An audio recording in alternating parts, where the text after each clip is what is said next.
What fan theory will always be canon to you?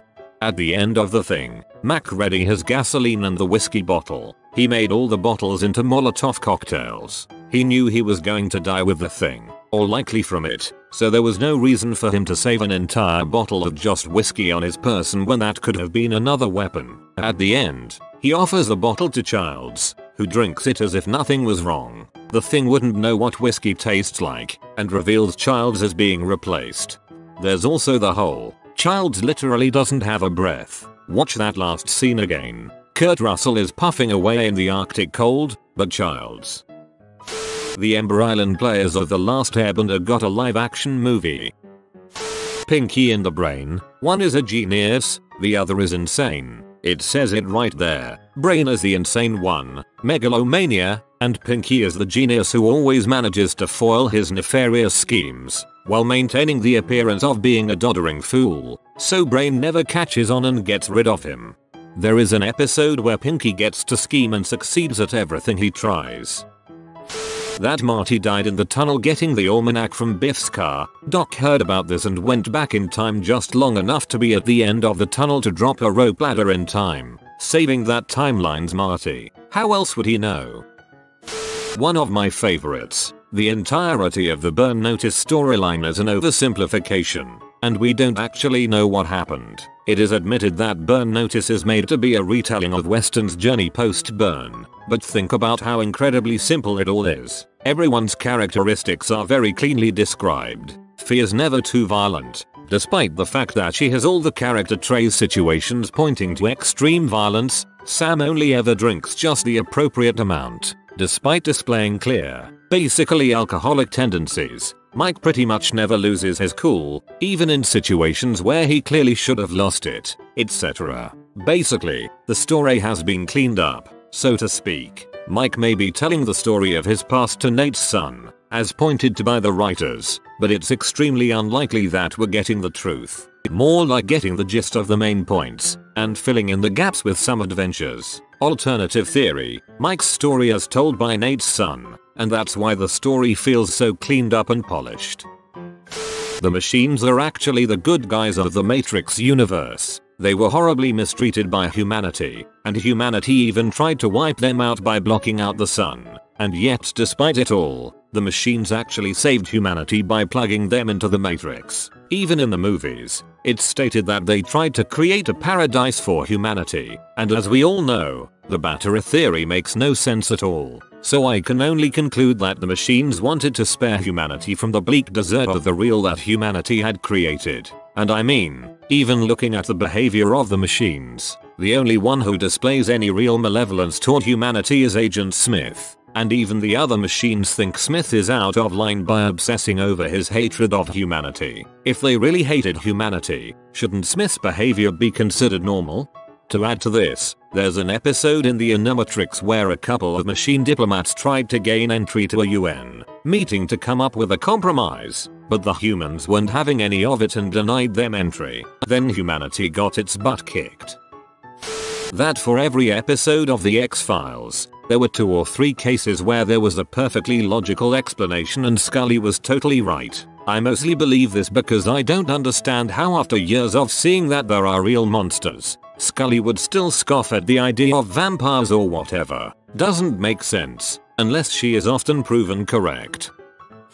The courage the cowardly dog theory. Everything that happens is a pretty normal occurrence. It's just being filtered through the eyes of a dog. Their house is in the middle of nowhere, and crazy scary strangers just keep showing up. He saves his people from them, just like my dog saves me from the mailman.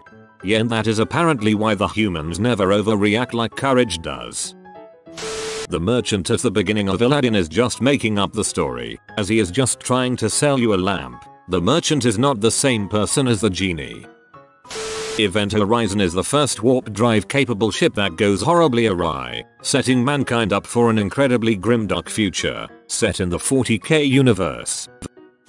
There's a theory from some comic book that Superman doesn't have the powers of flight, super strength, invulnerability, heat vision, etc. He only has super psychokinetic abilities. That is, he can move stuff with his mind. It only manifests as his powers. This would explain why he can pick up, Say, a cruise ship. If you rested a cruise ship on a point as small as a person, it would break in half. Superman, though, is lifting the whole thing with his mind powers, so the force is distributed throughout, so it's not concentrated. His mind interprets his desire to push with his muscles and so forth as demands for the psychic power and fills in with psychokinetic response, like a phantom limb, a la the long arm of Gil Hamilton. So Superman essentially has unlimited psychokinetic potential, or he has no real understanding of what it is, but it's limited by his own personally imagined limitations. This was proposed actually in the Marvel Universe, where Reed Richards hypothesized how Hyperion, an alien with powers very much like Superman, could lift the Baxter building from one corner, and I'm showing both my age and the length of my neckbeard. Chill is Cave Johnson and Caroline's daughter. Sean Connery's character in The Rock is actually James Bond.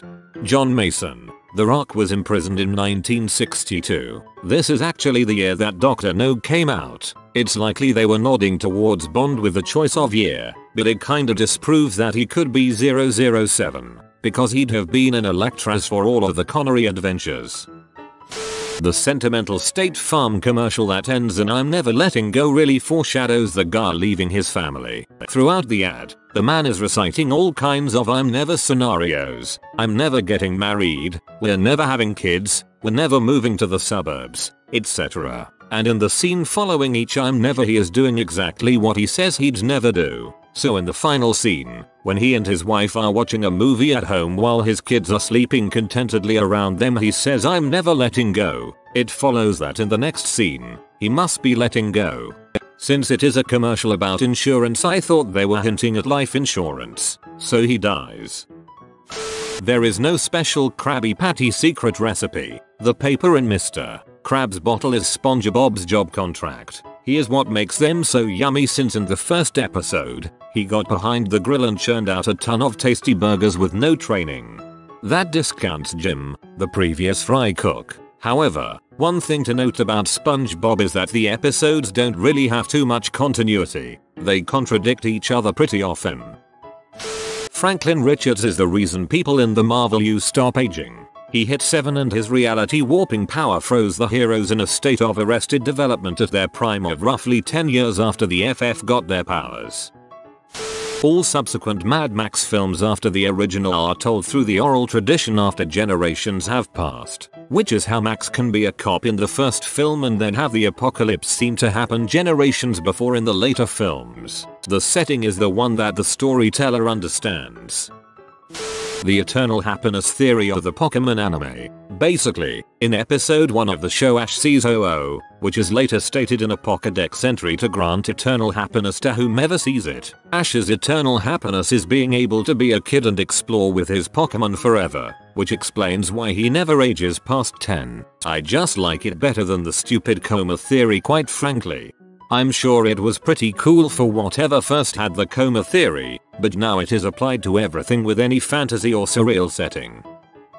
This one isn't a spoiler. Luckily, in Community, the show is about a group of 7 friends going to a community college. They meet in a study room all the time and never study there but just talk and hang out there. There are 7 of them and 8 chairs. The last chair, next to the main character, Jeff, is where the viewer is and you feel just like a part of the group. It's not a community college, it's actually an insane asylum. That Bikini Bottom is located at Bikini Atoll and is the result of nuclear testing. Kalo has cancer. This is why his parents give him everything and tolerate his relentless whining and complaining. This is evidenced by his bald head and sickly complexion. It's actually quite tragic. According to the theory, this also explains why all the episodes look like a dream, clouds, visual effects, and are narrated by the grandmother. So he is basically on his deathbed while his grandmother tells him stories about his life. When I started reading Harry Potter, I downloaded a bundle of ebooks and read the first 4 books. The 5th one, unbeknownst to me, was not the real one, but was a full-length fanfiction piece. It was not poorly written enough that stupid me noticed until it got far too weird. Harry was hooking up with Hermione and morphing into a griffin. Malfoy was hooking up with Ginny and plotting against his own father, but you were never sure if he was for real or not. Lots of lovemaking. People polymorphing everywhere to have more lovemaking. I was quite a way in before I realized something was fishy. Still a bit embarrassed I fell for it, but it has confused me forever since. I have trouble keeping straight what is real and what isn't. Captain Hook and his pirates are just lost boys who escaped Peter Pan before he could have them euthanized for the crime of growing up. Ron was Hufflepuff, Hermione was Ravenclaw, and Harry was of course Slytherin. Everyone who is sorted into Gryffindor chooses it, because anyone can choose to be brave. It is our choices, Harry, that show what we truly are, far more than our abilities. Albus Dumbledore.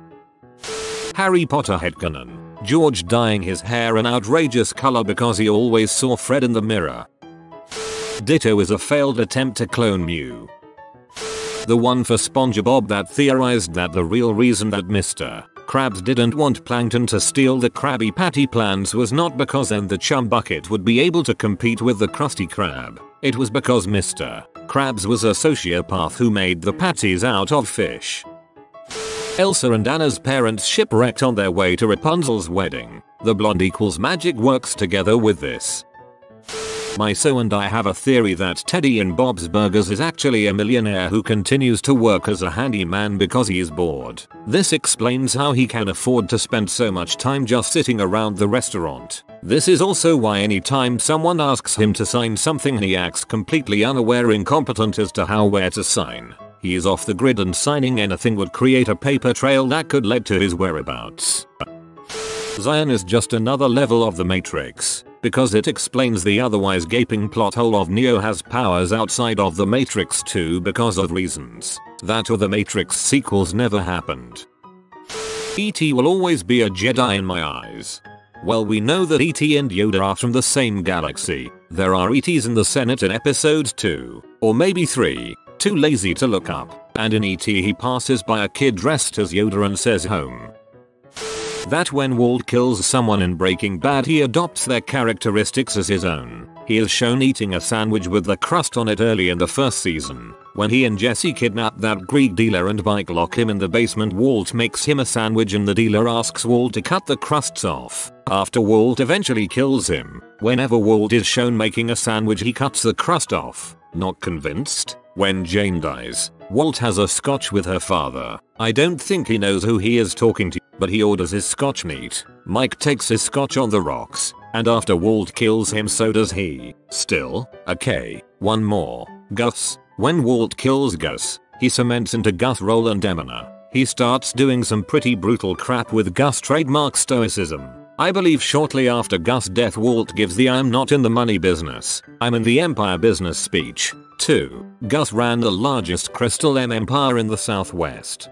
Also there is the episode where Gus drinks down poison, goes to the toilet and lays a towel down for his knees. Later when Walt's cancer is acting up again he does the same thing when vomiting into the toilet.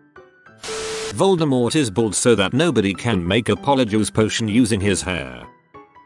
The Pokemon War theory. It really only applies to the first series, but there are no adult males at or near middle ages except for scientists, naval officers, and criminals. The only reasonably aged male is Lieutenant Surge, and what would he be a lieutenant of? Ash's father died in the war, that's why his mother is so concerned, but willing to let Ash go. He's just like his father and he loved Pokemon. Jenny and Joy are the result of cloning that was needed to fill necessary positions when people go off to war. There are tons of leftover nurses so they give free healthcare, at least to Pokemon. Jenny was filling in since most of the police force had to go fight. There's more but I can't remember it. That Emperor Palpatine took control over the galaxy due to impending invasion of the Yuuzhan Vong. Bill and Peggy had an affair which led to Bobby being born. This explains why Bill is so attracted to Peggy, and why she's so mean to him, and how Bobby resembles Bill more than Hank. Hank also has a narrow urethra, so it's hard for him to conceive. I don't know man. Bobby looks a lot like Cotton though. I wish people would mention what exactly they're talking about so that I could look it up and marvel along with them. Emily, Jesse's original owner, is actually Andy's mother. Toy Story. Dracula wasn't actually a vampire. He was just a dude from Transylvania who came in and seduced away his real estate agent's fiancée, so the real estate agent gets together a posse, hunts him down and kills him, then forces his ex-fiancée to marry him. The whole supernatural bit was just a gimmick they use in telling the story to get away with murder. You have been visited by the party pug. He just wants you to celebrate with him. Comment woohoo to celebrate with the party pug. Thanks for watching. If you are new to the channel, you can subscribe. I publish new videos every day. Until then, check another video, or don't. Either way, have a great day you magnificent people.